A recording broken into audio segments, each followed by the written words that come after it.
बाढी पहिरोले हालसम्म तहस नहस सन्तपुर गाउँपालिका साबिक लालीगुराँस टोल मालिङ्गेमा हालसम्म स्थानीय सरकारले कुनै राहत नदिएको कारण 1 वर्ष बितिनाले यहाँको जनताको गुनासो छ। मात्र आवाजका निमित्त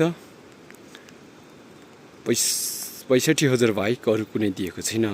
आज चाहिँ दिएको चाहिँ 4.5 लाख, एक घर बराबर 4.5 लाख पाउनुहुन्छ भनेर आज देखाउनु भएको छ। हालसम्म कुनै पनि रकम भुक्तानी राम्ररी नभएको कारणले गर्दा यहाँका जनताहरू विस्थापित भइरहेका छन्।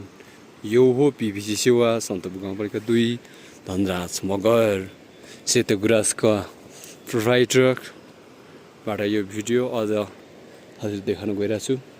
सो हाल पनि पहिरो गइरहेछ र यहाँको स्थानीय सरकारले हजुरहरूले राहत स्वरूप 4.5 लाख पाउनुहुन्छ भन्नुभएको थियो। हालसम्म 65,000 मात्रै पाएको छ।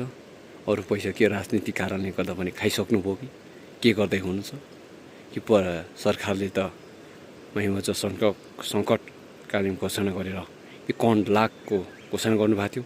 त्यो पैसा लिएर के गर्दै हुनुहुन्छ, कुन क्षेत्रमा कुन तरिकाले हाल्दै हुनुहुन्छ। हालसम्म यहाँ बस्न खानाको लागि यहाँको जनताको लागि दुःख नै यहाँ भएको कारणले गर्दा यो भिडियो मैले बनाउनु बाध्य भएको छु कि मै हुँ यहाँ बसोबास गर्ने व्यक्ति। ओहोर दोहोर गर्न यहाँ कति गाह्रो भइरहेछ। यहाँको विद्यार्थीहरूलाई स्कुल जान कति गाह्रो भइरहेछ। कहिले बुझ्ने स्थानीय सरकारले 8 वर्ष भइसक्यो स्थानीय सरकार आएको र यहाँ स्थानीय सरकारले हालसम्म खाने पानी पनि दिनुभएको छैन। यो बिजुली त कादुरी एसोसिएसनले दिनुभएको र आज खाने पानी धरि नदिने सरकारले राहत दिन्छ भनेर आशै मारिसकेका छन्।